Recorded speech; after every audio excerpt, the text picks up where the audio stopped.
and welcome to Vibin with Tonza, where there are no limits to what we discuss. So,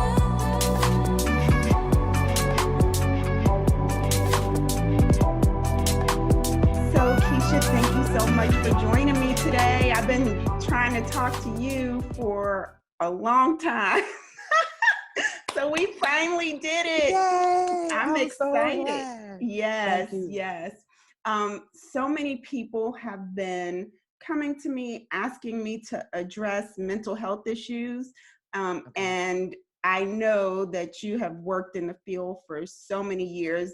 We'll talk about some of the other things that you do because you're not just a mental health provider, but I knew that you would be the perfect person to come and sit down so that I could start these conversations around mental health issues and just mental health in general and well-being. So thank you so much for joining me. Thank you for having me. And like you said, it's been a long time coming, but I Yes. believe in divine connection and appointment. So now is the time. So Exactly. I'm glad we finally, made it together. Yes, we both have such crazy lives, but we're here together now. So Yes. let's take advantage of this time. Okay. So let me just start by making sure people kind of know who you are. I wrote some things. You're a wife, you're a mother, you're an author, and you're a psychotherapist. Did I miss anything? Because that's a lot.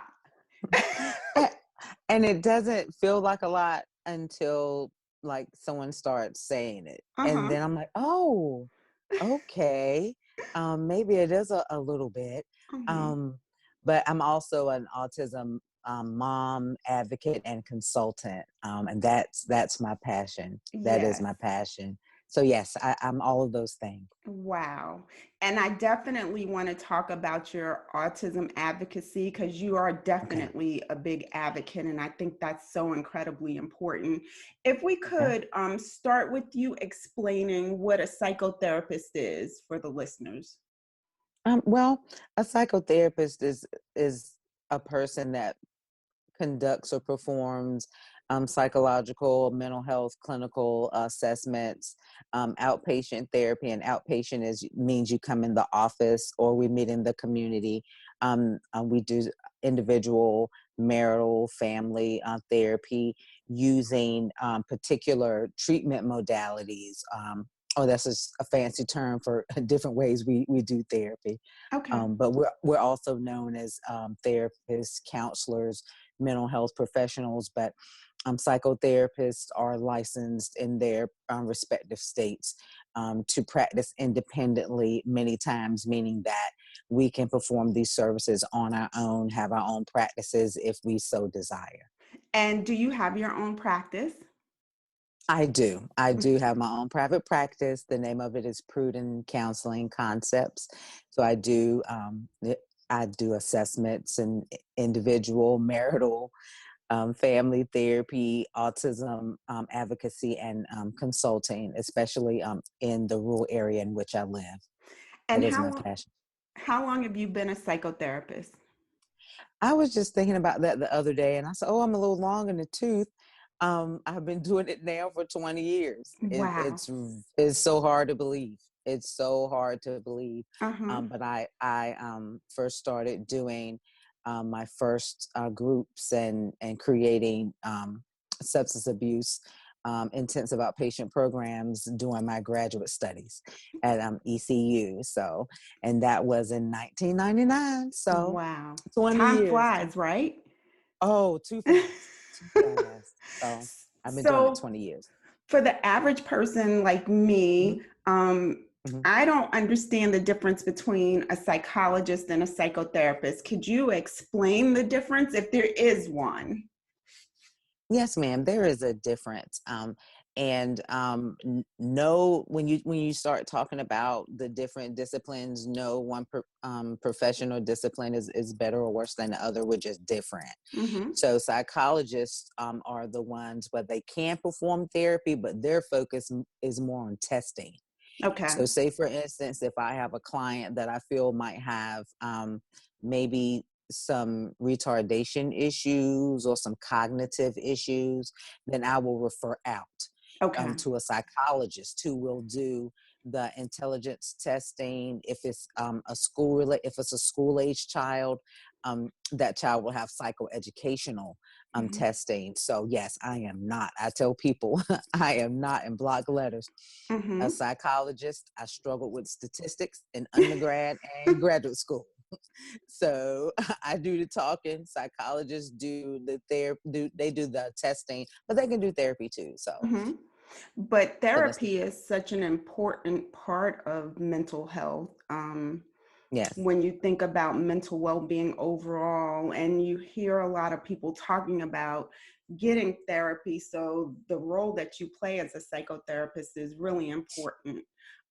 To kind of piggyback on what I started talking about when we initially started the conversation, so many people have come to me asking me to explore mental health issues.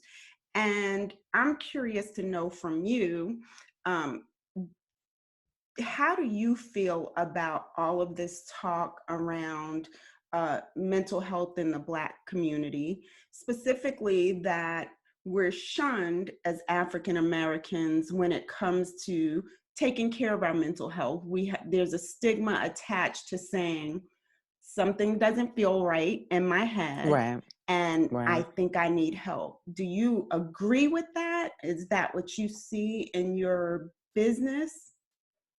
Well, if I could backtrack for a moment and just share that I feel like I've been blessed in that way, that I come from a family of helpers. Mm-hmm. So mental health and helping people, that's something that I've been familiar with for a long time. So for me to go into that field was not strange to me. It wasn't Mm-hmm. something brand new. It wasn't something that, I had trepidation about or did not have support for. Mm-hmm. But I understand though that that was an anomaly, Mm-hmm. that in our community we are, well, I'm going to say we're forced or ingrained or indoctrinated to pray about it, Yes. to ignore it, to suppress and oppress. Mm-hmm. And I believe that those roots are generational. If we go back, way before, our time, and Mm-hmm. we go back 3 or 4 or 5, generations where we were not allowed to emote, we weren't allowed to express feelings, we weren't seen as human. Mm-hmm. So when you're not seen as human, then how can we be allowed to be totally ourselves? And that includes the expression of our emotions, whether happy or sad. Mm-hmm. So if you fast forward to now, like let's just say your generation, my generation, our parents' generation, it was really by that time indoctrinated. You do not talk about your business outside of your house. If you have an issue, you have the elder or the pastor put anoint oil on your forehead and you pray about it, Right. or you talk to the pastor, and you do not under any circumstances go to the man or those people and talk about your issues.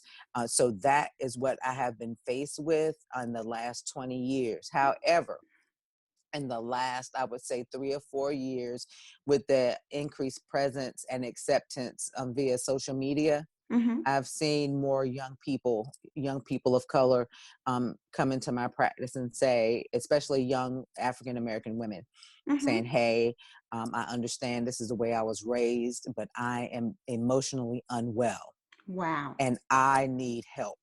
Really? And so it's amazing. It is Mm-hmm. amazing. So what, if you can allow me like just a couple of minutes to speak Mm-hmm. on that? Mm-hmm. What is happening is that I think the strong Black woman syndrome, myth, whatever adjective, adverb you want to put to it, is causing or having a debilitating effect on the young women after us. I agree. So You're right. while maybe we're, and I'm putting up air quotes, have been strong enough um, to push through, to suffer, to put up with, our nieces, our daughters, our goddaughters are not, Right. and they feel like they lost their voice. So when they don't want to do what we, and I'm putting myself in, I always put myself in it, Mm-hmm. when they don't live up to what we expect, when they want to follow a different path, and they don't feel supported by us, then that is when I see the panic attacks, the anxiety, the depression, the I don't know what I want to do with my life, that type of thing. So that's what I've been seeing. Wow. It's so amazing that you brought that up, because as a mother of 3 girls, I have struggled with my decisions as it related to parenting my first 2 children versus Right. my 11-year-old. And I completely agree with what you say. I was a young mother with my first 2 children, and it was, we have to be strong, no excuses, you get out there, Right. you handle your business. And I completely see in my Right. household what you described.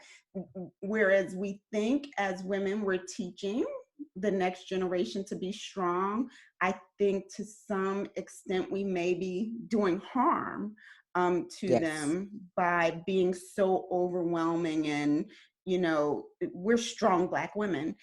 And I also think, and you tell me if you see this notion that we have to be these strong Black women, super women, is debilitating to us as well, to some extent, because people have this expectation, because we're out there like, oh, I'm strong, I'm superwoman.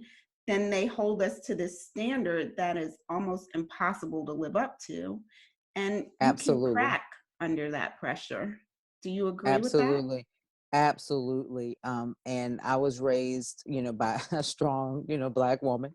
And also, this is another issue for another day, but birth order is also an indicator and can be a predictor of behavior. So I was raised by a first, and I'm a first.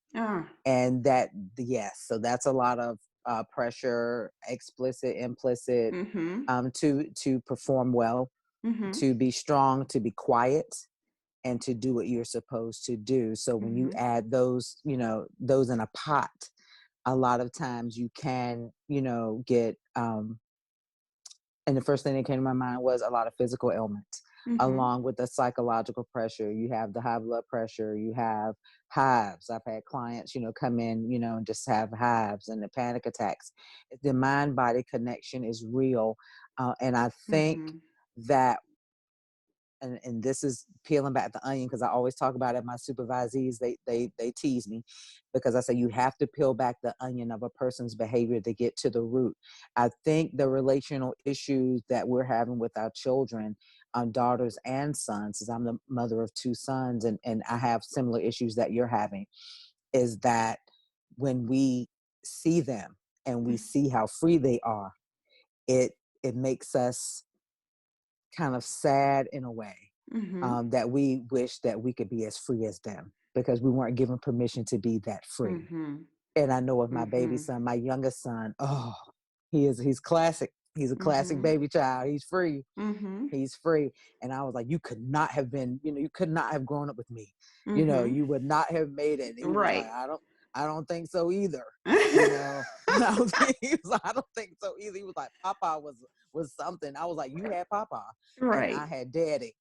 He was 2 different guys. And I think a lot of times when we speak to those relational conflicts, it is, and I've said this in posts and different things before, is that sometimes I'm jealous of my youngest son, because he's so free and he's so open. And he says whatever he wants to say mostly all the time. And I've been trying to raise that out of him for 16 years. And it's not working. It's not working. It's not working. But with my first son, I'm a first, and I raised a first. And he's more quiet. And he's more reserved. And he's more of the adapted child, and more of, tell me what you need. And he's anticipatory. And so our personalities are the same. See what you're talking about, because it's identical in my house. Like my 11-year-old is like, "Rawr," and my firstborn is like, how does she get to do that? I'm like, how does she control? Yes, Like there's yes. nothing I can do. And my middle child is somewhere in In between my between. first and my third, because she's pretty quiet and reserved, not really sure about herself. And I think Right. some of it is that parenting, I'm quick to admit it, me being like, what is your plan? You got to do this. Oh, you sound like me. Yeah. What? And I think now Yeah. that I've kind of come full circle as a woman, and I'm trying Yeah. to live with intention and let myself be free, I'm like, that's not the answer. Okay. Like, I and so understand. my older kids rebel as it relates to the way I parent my younger child. But I think I'm trying to do things a little different because of the things that you described. Right. When So, you make mistakes, it's like, and I totally get this because I'm the oldest of, and I have two younger brothers, and so I tell them all the time, like they cut their teeth on me, and then they just gotten like more lenient and more mm-hmm, lenient, and mm-hmm, by the time they got to my baby brother, it was like, we don't care. right, just That's what survive. it felt like, just survive. And now with my 16-year-old, I was like, I was too old when I had you. I just shouldn't have done it. Like, I was like, I'm just tired. Like, whatever you want to do, it's Yes, fine. Like, he graduates next year, and I'm like, I'm counting your time down. June right, 2021, you yes, gotta go. But he's just like, Mom, but we joke like that, but he knows that, he knows he's loved and mm-hmm, that type of thing. But he also knows, he was like, oh, I've been a lot. And I was like, yeah, you've been a lot, but mm-hmm, I also, I love your intellect, and I love, your he just loves knowledge. And mm-hmm. even though some of it I think is useless facts, or I call it useless facts, but he loves it. He loves Awesome. reading, and just loves, he's a kid. He's a Uh-huh. kid, and he's bright. And so, but when you said, what's your plan, even my younger nieces and nephews, when we get together, they already know. They sit down, and I'm like, what's going on? And they tell Right. me. I've Right. trained them what's Mm-hmm. going on. And they know to Mm-hmm. tell me what's been going on with their life Mm-hmm. since I've seen them last. And now it's okay. What's next? Mm-hmm. What's your plan? Right. And they just tell me. And I guess, I don't know if they're tired of it, they're used to it, but they just, okay, Do you this is do what's you going on. think that some of that, Keisha, is not only Mm. because of where we fall in the birth order, but because we're African American women, and we're sort of trying to establish our position in the world. We still have a lot of struggles as women overall, and then you add that extra layer of us being Black women. Do you think that kind of adds to the force that we exert when it comes to our younger generations? Absolutely. I think for me, the extra layer added in there is, as a therapist, I see what happens when you do not plan. So Mm-hmm. I've seen 20 years of, what happens when you're not consistent, when you don't plan, when you don't, when you're not loving and nurturing in those things. So in the back of my mind, when I think of myself, honestly, as a parent, I've parented from fear. Mm-hmm. Sometimes fear that my children may come, may turn out like some of my clients, Mm-hmm. and I don't I'm want same that. way. And I'm very honest, especially with my youngest child. I was like, look, I'm not raising you to be sorry. Mm-hmm. And I'll say that I'm Mm-hmm. raising you to be independent and to be able to take care of yourself. But as African American women, there is always, and I admit this, there's always that level of um, hypervigilance Mm-hmm. that comes with being out in the professional, workforce. And especially for us as therapists, it's more of us. Mm-hmm. But I can tell you, when I was in grad school in the late 90s, I was the only African American in my program, the only one. Mm-hmm. And I felt that stress. Like, for the first Mm-hmm. semester, my neck was totally tight, like I couldn't move it, like from left to right. I was totally Mm-hmm. stressed out. And so from then on, just as as you move on in your professional, in my profession, still not seeing many African Americans, you feel the need to excel. You feel the need, especially when you feel inundated with microaggressions, Mm-hmm. that you have to show that you are knowledgeable. Mm-hmm. So just like for an example, I was in a cohort for a certification, and they would we were in the minority. We were there, but in the minority, and our presenters, we were just talking, and I'm just the type of person that I'm very laid back. Mm-hmm. And so I'm asking questions, and I'm not quite sure, to be honest, if they liked that people paid attention when I talked, Mm-hmm. or I'm not sure what the issue was, but one of the presenters one day was like, "Oh, they're smarty pants." And I didn't quite know how to take it. Mm-hmm. So I had to hold in what my natural response was and just say, "Hmm, Right. what?" Right. And she was like, "Oh, she, and she was like, "Oh, it's funny. I mean, it's a joke, da da da." But to this day, like my colleagues and I, we laugh about it. Some throw out, "Say smarty pants," and we'll just Mm-hmm. laugh as African American women, because we know that sometimes, to be perfectly honest, we know we go into a situation where we're not as regarded. We're not Mm-hmm. regarded as highly as our counterparts.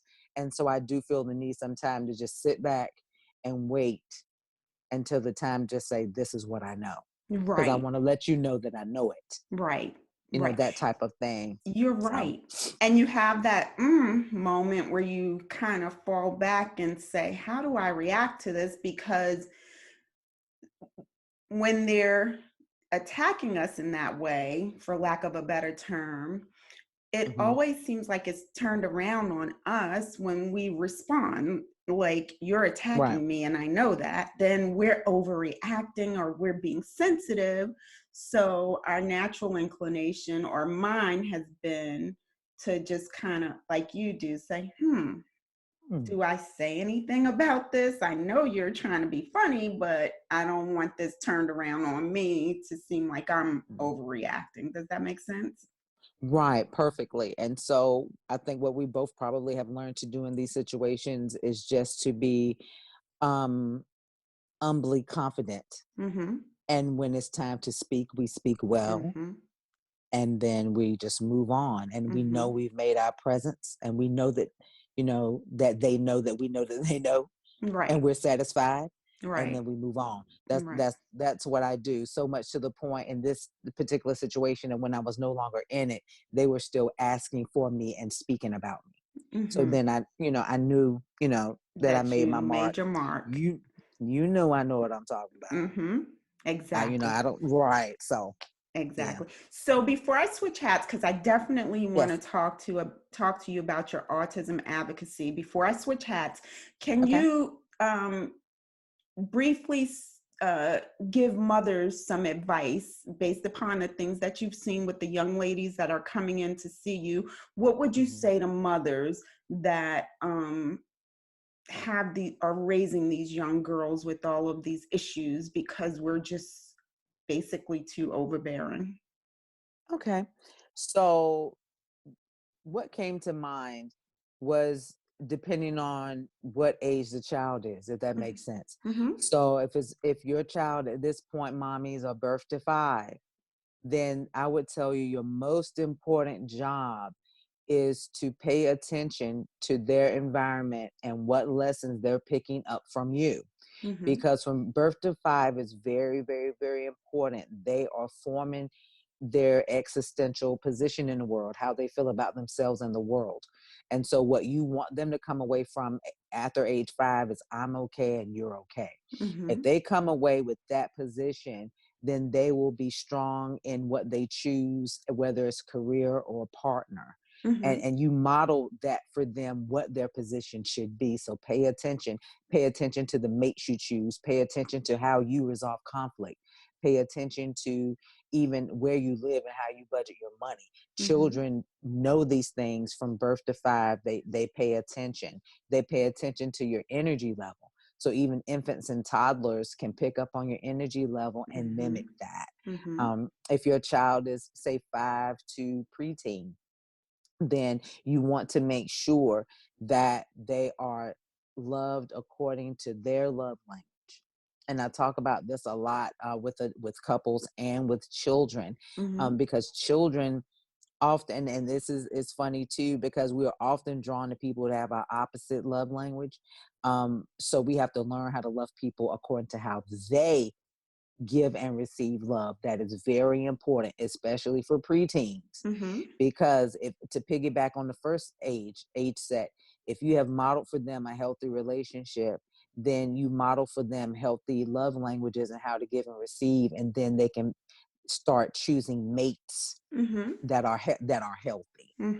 And also during this time, from say 5 to 12, 5 to 13, listen to them and what they're talking about and what their hopes and dreams are. Ask them what you can do to help facilitate those dreams, even if those dreams in your mind make absolutely no sense. There's no sense. It's gonna change every week, and you're just like, I don't understand. But just say, I hear you. Because what I hear from teenagers is that my folks don't listen, and they don't hear me, and they don't believe in me. So listen, and then what can I do to help? Now I've asked that, I guess, ad nauseum, because my youngest child told me one time, he was like, you can stop asking what you can do to help, and if I need some help, I'll ask you for help. And I was just like, I was being super mom. I'm being super mom. But he told me to back off, so I backed off. And I'm just like, okay, if you need help, you ask. So moving to the 14, 18, that's the age where I'm glad I don't have girls. To be honest, it's very, where is my place? Where do I fit in? What do I really want to do with my life? Who am I outside of my family? This is the age where they really start separating and differentiating. And this is where a lot of the conflict is between parents. And so I would tell parents, and this is hard to do, but don't take it personal, because it's not about you. The conflict is really not about you. It feels like it's about you, because they may be slamming doors and ignoring you and mumbling, because in my house, you're not going to say it out loud. I hate you. I can't stand you. Now, I'm sorry. You I'm need to not mumble that. You need to mumble it. You need to think it. You need to write it in your journal. But I better not hear it. Right. That's Mama Keisha. That's not Therapist Keisha.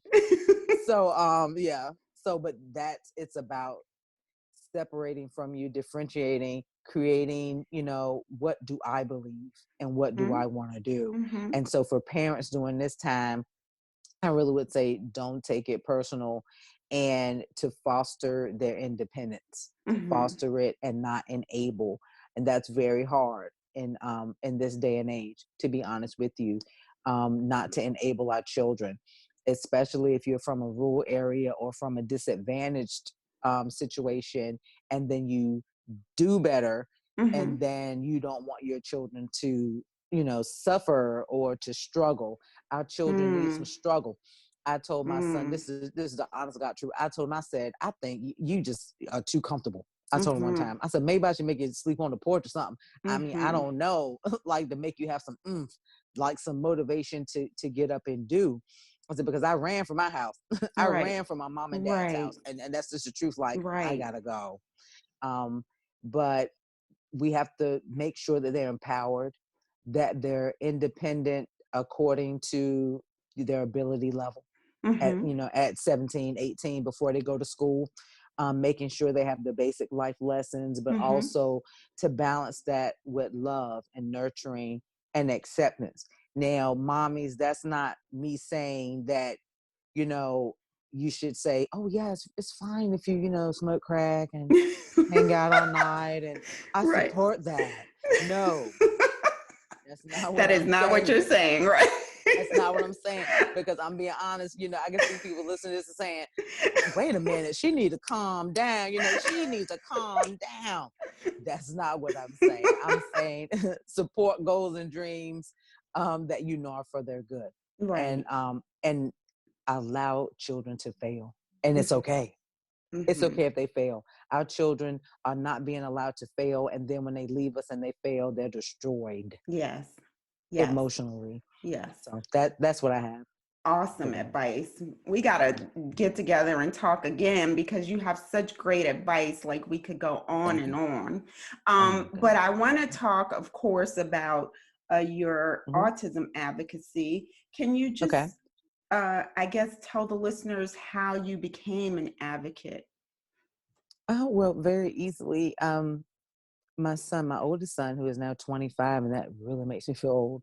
Um, Gosh, he's on the spectrum. He Hmm. has Asperger's, which is a high functioning form of autism. So, at the age of 1, he lost his speech, and well, he only had a few words, but he lost the words. Hmm. So at that time, even though we didn't know, and this is 20 some odd years ago, so we didn't know exactly what was going on, but that is probably the moment I became an autism advocate. And we started the journey of, oh, he has fluid in his ears. Let's get the tubes in. When the tubes come out, he can speak, and then he still didn't speak. Hmm. And that started, we went to Children's King's Daughter Hospital in Norfolk, and that was the first diagnosis of expressive receptive language disorder. And then it was just a journey. So by the time he entered, I think pre-K, he still wasn't speaking. Hmm. But he had, services. And so I've been advocating just since then for him. And then as my career progressed, and I, had special needs clients, I advocated for them because thankfully my major in grad school was rehabilitation counseling and substance abuse clinical counseling. So Hmm. that dual masters allowed me not only to be a therapist, but also to learn all the special needs laws to help those, with special needs. And that's the rehab counseling part. Okay. When I came out of grad school, I was armed with the knowledge for the IDEA and all the other federal regulations that govern special needs children, especially in education. So Awesome. from the time Aaron entered school, I was advocating for him, and then as my clients came, I advocated for them. I would, just let parents know these are your rights and this is what you need to do when you go to meetings. I've been to IEP meetings. I've Hmm. been available in person, by phone. I review IEPs and give recommendations for improvements. I know in Hmm. Hereford County, we had a task force for, for special needs children and IEPs and different things like that. And so I've been on those boards. I've been banned from schools before. She can't come back. She You can't come back. advocating too hard, huh? Too hard. And I'm That's a not good thing. nasty. I would tell people, I promise you, I'm not Hmm. nasty. But I sit in the meetings and they'll say, we can't do that. And I say, oh, yeah, you can. Hmm. And then, my therapist was, oh, you can do it. Hmm. And this is what you're going to do. And this is how we're going to do it. And this is the date we need you to do it by. And then we're Uh-huh. going to come back and then we're going to talk about it. Wow. So that's been my advocacy and consultant journey. So that's just Wow. how it goes. So is your advocacy local or do you find yourself all over kind of I have advocating? I have found it's very local as far as my practice is concerned, Mm-hmm. but I have fielded questions and done consultancy online as well, Mm-hmm. and also doing professional speaking engagements to advocate and to educate. I also love that part of advocacy as well, just sharing my family's journey and just sharing successful tips and strategies from my education and just the experience in working with families. So I really enjoyed the speaking part, just going Mm-hmm. in and talking with other mental health professionals, teachers. I love working with teachers because they want to know. Okay. They want to know what they can do to help their child succeed in their classroom. Mm-hmm. So I love collaborating with teachers all over. So I'm local. I'll go where I'm needed and where I'm requested. That's Okay. how I tell people. Okay. So if I'm not mistaken, Mm-hmm. and you correct me if I'm wrong, Mm-hmm. 25 years ago, autism was not a common word. It wasn't a common diagnosis. Would you agree with No, that? I totally agree. Aaron was not given his official diagnosis until he was 9 years old. Really? 9. So imagine from age 14 months to 9 years old, we had several different diagnoses like Mm-hmm. expressive receptive language disorder, pervasive developmental disorder. It was one more, and his speech therapist, Mm-hmm. Sue Hunter, whom I love with all my heart. We were sitting in an IEP meeting one day, and she said, "I've done some research, and I think I know what's going on with Aaron." And we were just like, "What?" And she was like, Asperger's. And she read off what she learned.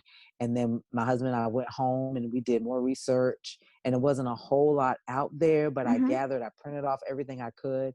And we just went from there as far as just different strategies, that interventions that we could use, to help him to be successful. So as I've learned things, I've shared them Mm-hmm. with clients, and friends or family that have issues as well. But it was very lonely. Mm-hmm. I tell people all the time, I wish we had the support groups and things and all the information that people have now. I wish we had it 20 years ago. Mm-hmm. But my husband and I, we made the decision early. We're just gonna, circle our wagons, get our tribe and go.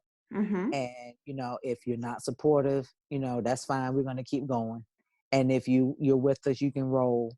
But either way, our mission is for Aaron to be okay. Mm-hmm. You support that, you can stay. If you Mm-hmm. don't support it, you can go. Right, right. And you So and your husband have been married for 24 years, am I right? we we have been, well, yeah, this year will be 26. I have Wow. to think about it. I'm getting older. But we got married in 94, so this year will be Okay. 26 And years. Yeah. you hear a lot of people say that situations such as the one you described with your son Hmm. not being diagnosed till he was 9, and you all really searching for answers, Right. can either bring a couple together or it Yes. can tear them apart. How did the not knowing affect you and your husband? Of course, you made it through. You're still together, but during that Right. time, was it tough for you?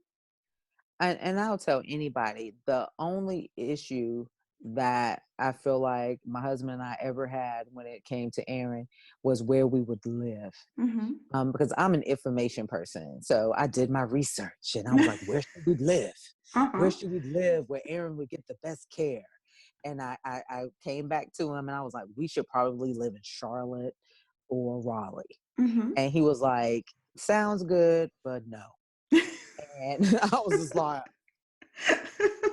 Like, I did my research. What are you talking I about? did my research in a metropolitan area, and Uh-huh. he was like, Aaron will be fine here, surrounded by family. And I don't think we should leave our parents. And I think he will have what he needs. And that is the only thing that we have really disagreed on as far as what's best for Aaron. Mm-hmm. And it turned out, what he said turned out to be very true. Our parents now, are kind of up in age Mm-hmm. and we help care for them. And our parents have helped us raise Aaron. Mm-hmm. And I tell anybody, when I was going to grad school, when I first said I wanted to go, I went to my mom's house. I said, Mama, I want to go back to school. And she was like, okay, go to school. And I was like, well, I can't because I have Aaron. And she was like, girl, we got him going to school. Mm-hmm. And I'll tell people, I lived in Murfreesboro at the time. My parents lived like in Orlando, Mm-hmm. and I went to grad school in Greenville. Mm-hmm. So I would get up, get Aaron ready, pack his bag, take him to my mom's house, drop him off, drive to Greenville, do a couple of classes, come back up to Murfreesboro. If I had time, I might would take a nap, and then I would go to Norfolk, where I worked at the Barry Robinson Center Wow. in group home. And I did that for 2 years Are you because serious? I looked at the plan. I had a plan. I said, I'm going to do spring, summer, fall, and be done. Because I Mm-hmm. don't have time. You know, I don't have Mm-hmm. time. I got to get this done before Aaron goes to school. Mm-hmm. That was the plan. So, and there were a lot of times when my mom and dad would have to keep him for 2 or 3 days. And I would call, or I would drop him off, and he would be crying. Mm-hmm. And I look at my mom, and she'd be like, carry your tail to school. Like she had like no He's love. all Like, right. Right. Lord, yeah, he's fine. She was like, no one wants a therapist that didn't go to class. Right. Like she would tell me that no one wants to listen to a therapist, with C's. And she was like, you get kicked out if you get C's anyway. So go to school. And Mm-hmm. I would be driving down 11, like Mm-hmm. sometimes with tears in my eyes, but I had to go. Did you My, ever question your decision to return to school when you were going through those moments where Aaron was crying and wanting your attention? Did you ever say, maybe I don't need to do this? Or did you always kind of know that's what no, you should be doing? I had to do it. I Okay. had to do it for him. Mm-hmm. And that was my plan. That was my original plan. Because the ECU the rehab department came to Elizabeth City. My undergrad is in, I got it from Elizabeth City. Go Vikings. Mm-hmm. And they came out there, had to do it. And they came to the school, and I was like, that's what I want to do, because I initially wanted to be a substance abuse therapist. Mm-hmm. And I was like, oh, that's perfect. So I was like, oh, I'll just graduate and go to grad school. I graduated, got married, had a baby, all within like a year. So I said, Wow. well, I can't do grad school. I have to work, because I was raised, if you have a family, you have to work. Mm-hmm. Mm-hmm. But after working a couple of years, I was like, this is not what I want to do. I want to Mm-hmm. be a therapist. And that's the conversation in late 97, like fall 97, I had with my mom. I was like, I want to go back to school. And she Mm-hmm. was like, oh. And I'll tell anybody, because my husband works swing shift.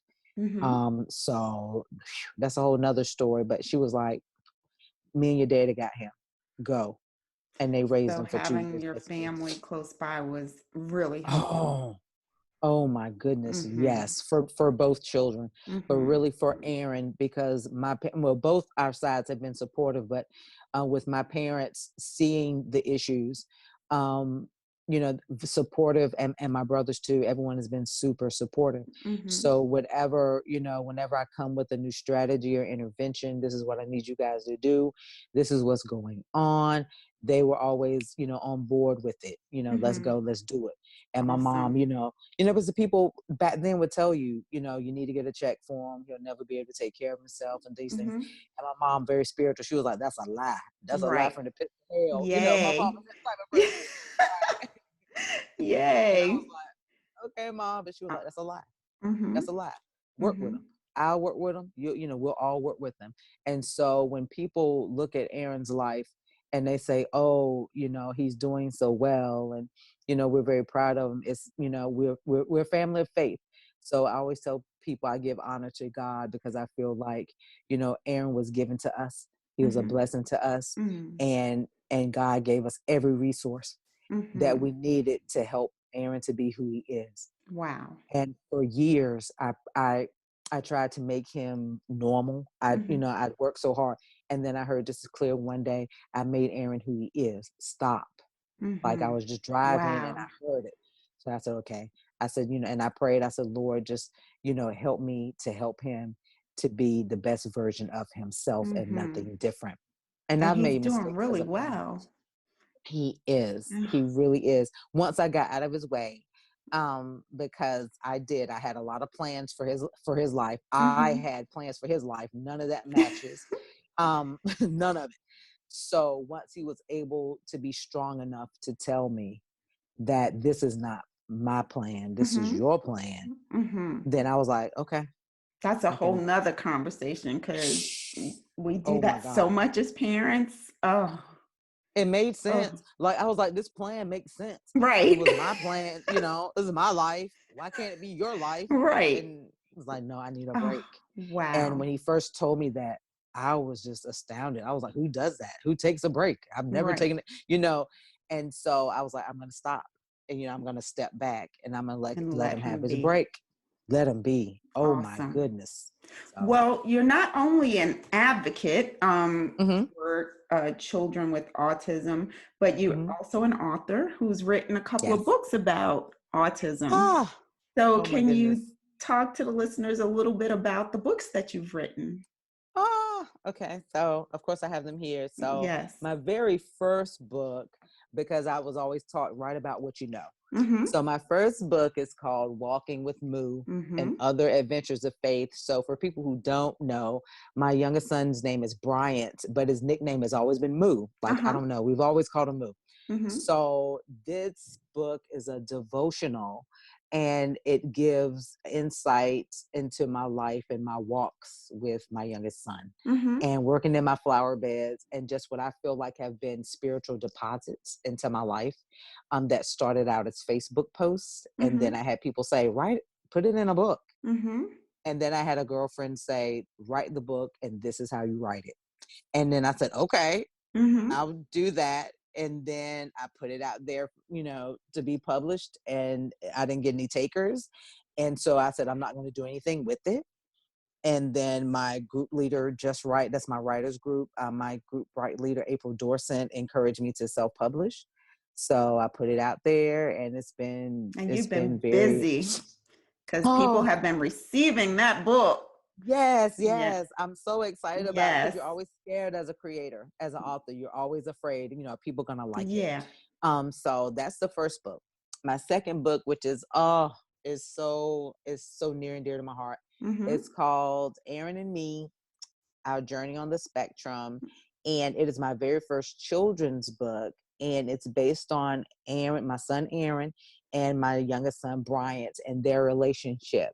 And the reason why I wrote this book is because I wanted, especially families of color, but I wanted everyone to know what autism is, especially children. So it's written simply for children ages kindergarten to second grade. Mm-hmm. It lets you know what autism is, and it lets you know how super people with autism are, the special skills they have. Mm. And the takeaway from this book is that I want children to not be afraid Mm-hmm. of a person with autism. I want them to engage them, become friends, because many times they have common interests.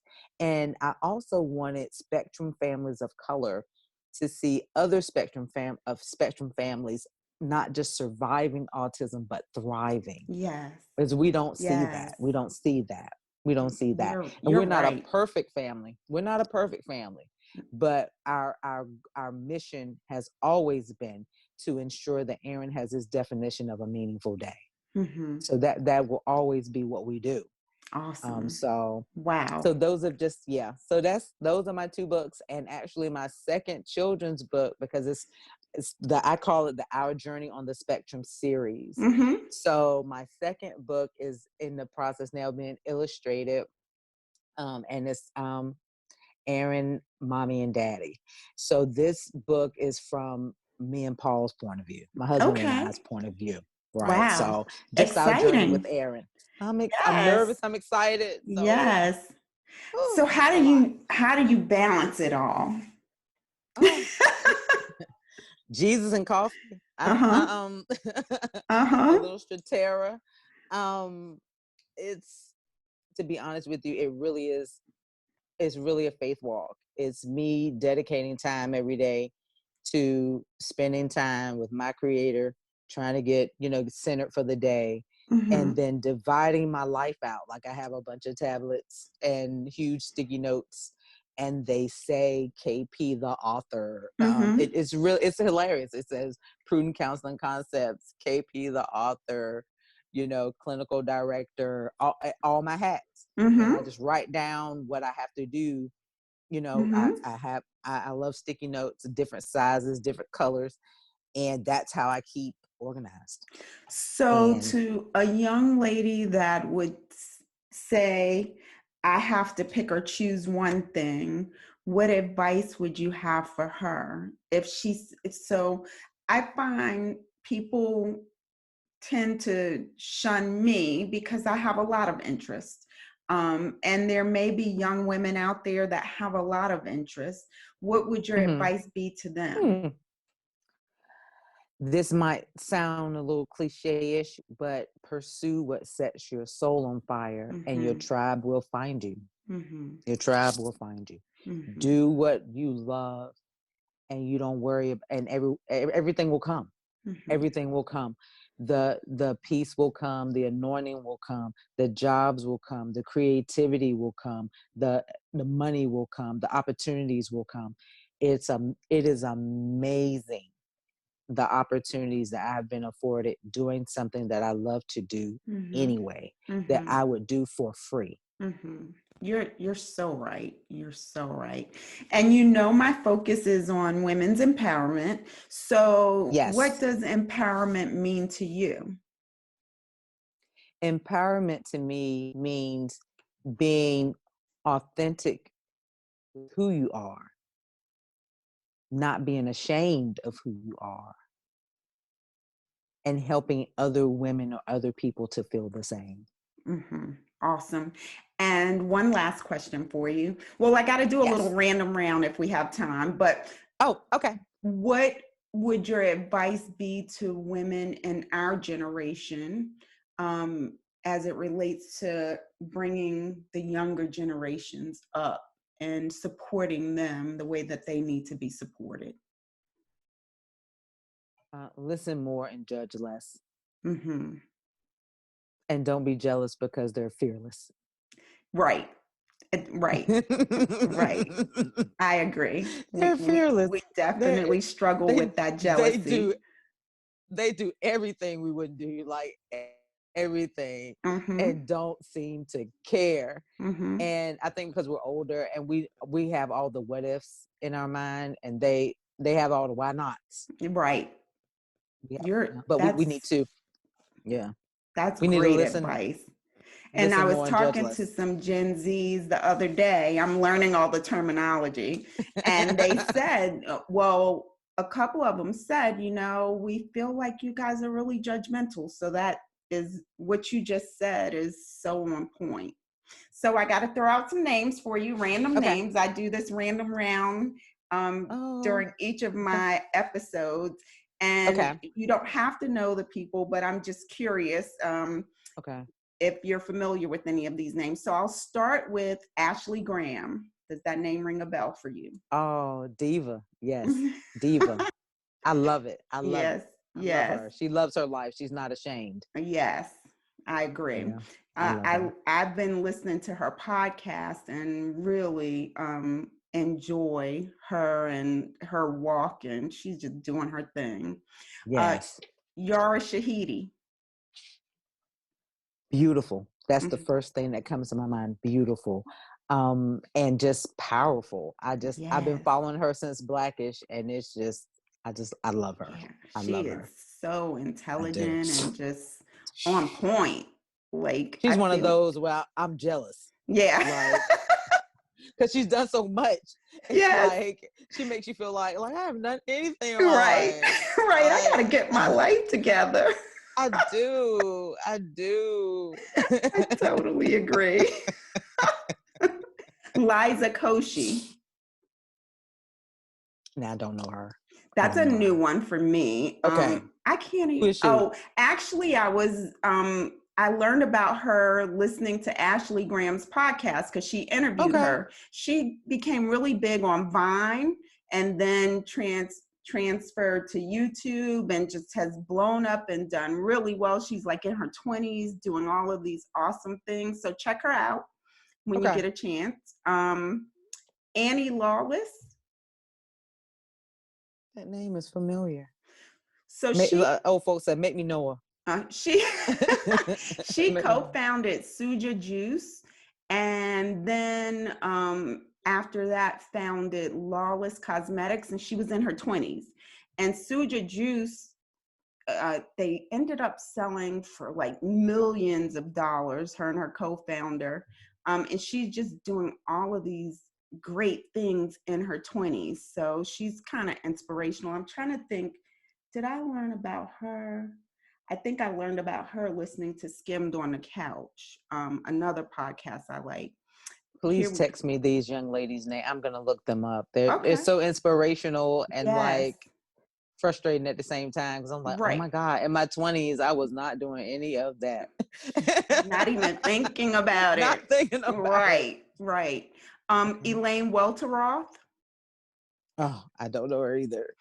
So she, and I sometimes I get this Okay. all messed up, but if I'm not mistaken, she was the youngest African American female editor-in-chief of Teen Vogue. Oh, And that's she so just, awesome. yeah, she is so Oh, positive. I'll send you her name as well. yeah, She's yeah. written a bestseller, just doing her thing. Just, I'll send Oh you my God. Please yeah, do. I her got to keep up info. with these young babies. I got to Yes, keep up with them. yes. So those are some of my names that Okay. I'm throwing out to you. And I always ask people, do they want to throw out any names for Gosh. me? Can't, And I'm okay if you don't, because I don't, I was like, my mind drew a blank. Like as soon that's as you said good. it, I was like, I do not have not one. Yeah, because Can't the think of other day anybody. I was talking and the young man that I was interviewing, he threw out a couple of names and I was like, I have I no don't clue. know Yeah, who they yeah. are. So you got to promise me that you will come back and I talk to me will. again. And when your podcast is up and running, we're going to have you back to talk about that Thank you. Thank and you for the promote push. that. Yes, yes. I'm super excited. I have really enjoyed this conversation. I'm so glad we finally got to have it. I am too. I am Yeah, too. It's been a really yeah. a blessing. Thank you for having me. Oh, Thank you. thank you so much. Have a good day. You too. Take All care. right. Bye-bye. Bye bye.